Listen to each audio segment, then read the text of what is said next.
Hello বন্ধুরা, আমি আরেকটি ভিডিও নিয়ে আজকে চলে এসেছি। আশা করি আপনারা সবাই ভালো আছেন। আপনারা যারা আমার ভিডিও দেখেন তারা বুঝতেই পেরেছেন আমি এখন গোয়াতে। কিন্তু ভাই, গোয়াতে এত সেজে গুজে কে করছি? কারণ তো অবশ্যই আছে। তো সকাল সকাল আমরা সবাই সেজে গুজে একদম রেডি, আমাদেরকে বেরোতে হবে। কোথায় বেরোতে হবে, কি করতে হবে, কোথায় যেতে হবে, তার জন্য পুরো ভিডিওটা দেখতে হবে। তো দেখতেই পাচ্ছেন গাড়িতে উঠে গেছি এবং সুন্দর মনোরম একটা রাস্তা দিয়ে আমরা চলেছি নর্থ গোয়া থেকে সাউথ গোয়া। কি করতে যাচ্ছি? ক্রমশ প্রকাশ্য। আর রাস্তাগুলো এত সুন্দর। যখন রাস্তা দিয়ে যাচ্ছিলাম তখন পাঞ্জিমের পাশে যে নদীটা রয়েছে সেই নদীটার একটা দিক দেখা যাচ্ছিল। আমরা পাঞ্জিমে ঢুকিনি তখনও, আমরা আমাদের যেখানে যেতে হবে সেখানেই চলছিলাম। এবং যেতে যেতে গোয়ার স্টেডিয়ামটা দেখতে পেলাম, একটা ভীষণ সুন্দর ব্রিজ এলো সামনে। তো খুব সুন্দর, এনজয় করতে করতে আমরা আমাদের গন্তব্যের দিকে চলে যাচ্ছিলাম। মাঝখানে বলে রাখি, আমার পেজটি এবং আমার চ্যানেলটি ফলো করবেন, আহারে পাহাড়ে পরিণীতা। আপনাদের নিশ্চয়ই ভালো লাগছে, আমারও ভীষণ ভালো লাগছিল। এবং আমার জীবনের এটা একদম অন্যতম এক্সপিরিয়েন্স, যেটা আপনাদেরকে আমি এই ভিডিওতে দেখাতে চলেছি। আগের ভিডিওতেই বলেছিলাম যে এই ভিডিওতে একটা অন্য রকম এক্সপিরিয়েন্স আপনাদের সঙ্গে শেয়ার করব। দেখুন, ব্রিজটা ভীষণ সুন্দর দেখতে। এবং আমরা নর্থ গোয়া থেকে সাউথ গোয়া আমাদের যেতে মিনিমাম 1.5 থেকে 2.25 ঘন্টা লেগেছিল। তো আমরা আমাদের গন্তব্যে পৌঁছে গেছি। সবাই দেখছেন কত সেজেছে, পুচকা পুচকি একদম কালার ম্যাচ করে একদম টিউনিং করে জামা কাপড় পরেছে। এইবার নিশ্চয়ই বুঝতে পেরেছেন আমরা কোথায় এসেছি। হ্যাঁ, আমরা একটা বিয়ে বাড়িতে এসেছি, কোঙ্কান একটা বিয়ে বাড়ি। আমার বোনের কলিকের বিয়ে ছিল। তো যেহেতু আমরা সেই সময় বোনের বাড়িতে ছিলাম, তো আমাদেরও নেমন্তন্ন ছিল এবং খুব ইনসিস্ট করেছিল যাওয়ার জন্য। এবং সেই সুযোগ আমি হাতছাড়া করতে চাইনি, যেহেতু একটা অন্য ধরনের বিয়ে দেখতে পাবো। দেখুন, বিয়ের রীতি নীতি যা প্রথা রয়েছে সবই ঘুরিয়ে ফিরিয়ে একই, কিন্তু তাদের সাজগোজ, খাওয়া দাওয়া, তাদের কালচার একটা অন্য ভাইবস আসে। তো সেটাকে উপলব্ধি করার জন্য আমার খুব ইন্টারেস্ট ছিল বিয়েটাতে যাওয়ার জন্য, এবং আমরা পৌঁছেও গিয়েছিলাম। প্রথমে তো দেখলাম ওদের, যখন আমরা গিয়ে পৌঁছোই তখন ওদের বিয়ে চলছে, শুরু হয়ে গেছে। এবং বিশ্বাস করুন, সবাই কি সুন্দর, যতজন লোক সেখানে রয়েছে প্রত্যেকে বসে বিয়েটা দেখছে। বিয়ে যখন হলো তারপরে ওরা একটু শ্যুটে চলে গিয়েছিল ওদের পোস্ট ওয়েডিং শ্যুটের জন্য, এবং দেন তারপরে ওদের রিসেপশন শুরু হয়ে যায়। একই দিনে বিয়েটা কমপ্লিট হয়ে যায় ওদের।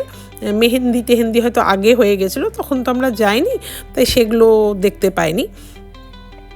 দেখুন, ওদের 7 ফেরে চলছে, কি সুন্দর করে সাজিয়েছিল ছোট্ট একটা মণ্ডপ। এবং সবচেয়ে আমার কি ভালো লেগেছে জানেন তো, যেটাতে ওরা দুজন বসেছিল। দেখুন, ওই সিংহাসন টাইপের ছোট ছোট দুটো টুলের মতন, খুব সুন্দর।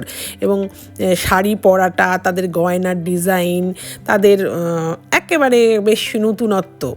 তো ওদের কি নিয়ম চলছে, পরপর বিয়ে হলো, তারপরে সিঁদুরদান হলো। তারপরে যখন ওরা শ্যুটে গিয়েছিল তখন আমরা খাওয়া দাওয়া করতে চলে গেছিলাম। খাওয়া দাওয়ার জায়গাটাতে খুব ভিড় থাকার জন্য আমি সেইভাবে পরপর খাবারগুলো দেখাতে পারিনি, পুরো ভেজ ছিল। তবে একটা স্পেশালি আমি বলবো, সেখানে ছিল একটা কোকাম জুস ছিল, চিলি ফ্লেভারের, অসাধারণ খেতে। আমি হয়তো 5-7 কাপ কোকাম জুসই খেয়েছি, ফ্রাইড রাইস হ্যানা ত্যানা বাদ দিয়ে।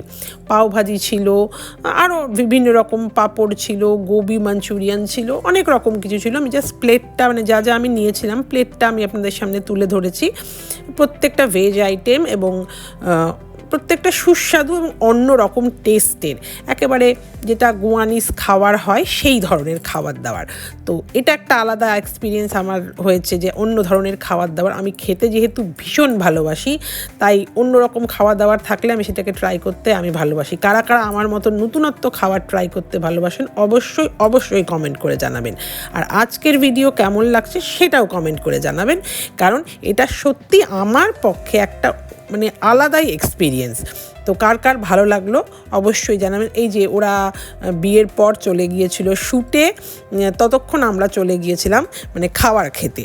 তারপরে চলে এলো ওদের রিসেপশন শুরু হলো। পুরো ড্রেস চেঞ্জ হয়ে গেল, পুরো মানে থিম চেঞ্জ হয়ে গেল, ওদের গেট আপ পুরো মেকআপ সব চেঞ্জ হয়ে এই যে দেখুন খাবার দাবার সব রকম খাবার দাবার সবাই আমরা খাচ্ছি।